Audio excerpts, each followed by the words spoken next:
बिस्मिल्लाहिर्रहमानिर्रहीम। अस्सलाम वालेकुम वरहमतुल्लाहि वबरकातुहू।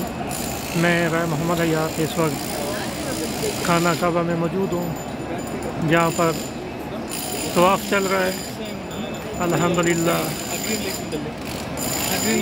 अल्हम्दुलिल्लाह, सुबहान अल्लाह। अल्लाह पाक या हर एक को आना नसीब करे।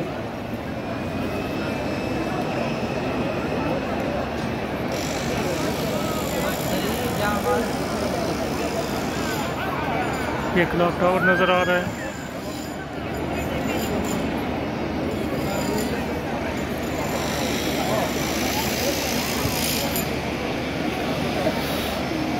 सुभान अल्लाह, अल्हम्दुलिल्लाह। अल्लाह पाक हर एक की नेक तमन्नाएँ पूरी फरमाए, हर एक को खुशियाँ से तंदुरुस्ती वाली ज़िंदगी अता फरमाए।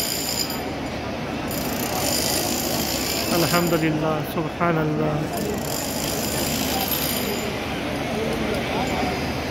सुभान अल्लाह, सुभान अल्लाह। अल्लाह ताला की ज़ात का जितना शुक्र अदा करे कम है कि हम गुनाहगारों को ये मुक़द्दस जगह नसीब हुई। इसके सदक़े अल्लाह पाक हमारी तमाम ख़ताएँ माफ़ फरमाए।